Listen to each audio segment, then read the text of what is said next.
just received my pre-order of the 1991 horror film Dolly Dearest on Blu-ray from Vinegar Syndrome. I actually haven't watched the movie since the early 90s. So, how does it hold up?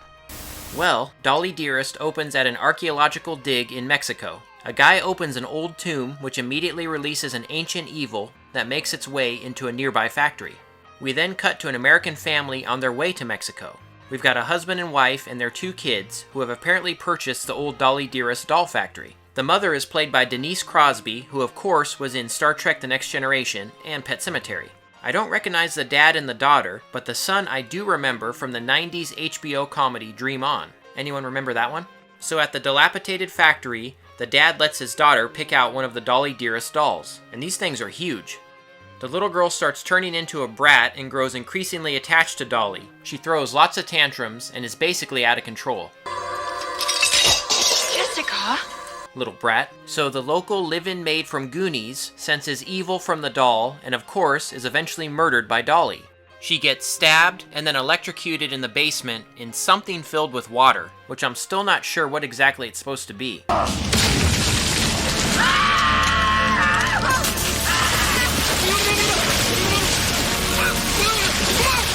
But I guess maybe Dolly filled it with water using a hose through the window. I don't know. Meanwhile, Rip Torn plays an archaeologist who continues work at the dig near the factory. Okay, so his name is Carl Resnick, and he's played with this weird accent that comes and goes. They appear to be suns here. I'm going to remove the earth by hand.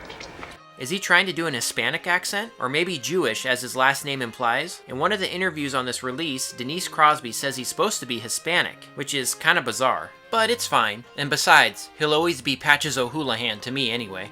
If you can dodge a wrench, you can dodge a ball. What? So things escalate as the little girl is slowly possessed. In a cool twist, we find out that this ancient evil has possessed all the dolls at the factory.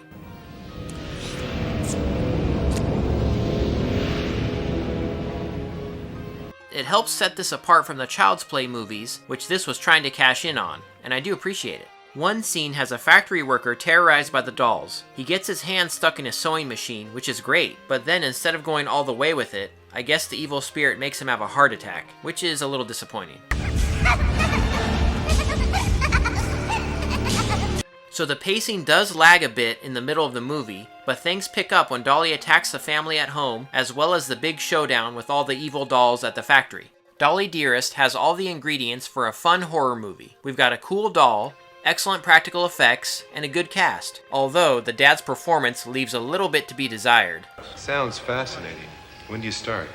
But Denise Crosby is really great in this, and really gives it her all. Listen to me. I am not losing my daughter to a goddamn 900-year-old goat head. But like I said, the middle section does drag a bit, and I think it would have benefited from a few more deaths. A total of 3 people die in this movie, only 2 of which are caused by the dolls. I think maybe in the film's attempt to do something different from Child's Play, and not simply be another killer doll movie, they strayed just a little too far from slasher movie territory. A few more deaths and more scenes of Dolly running around terrorizing people would have been a plus in my book. But the movie has some nice direction from Maria Leese, who also wrote the script, and we have a solid musical score here as well.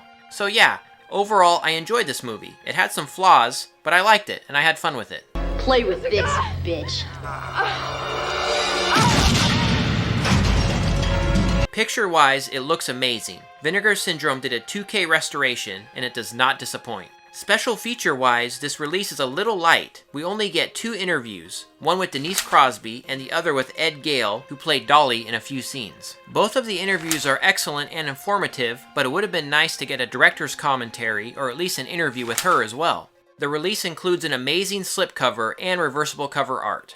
So thank you for watching, stay safe, and until the next time, this is Steve, signing off.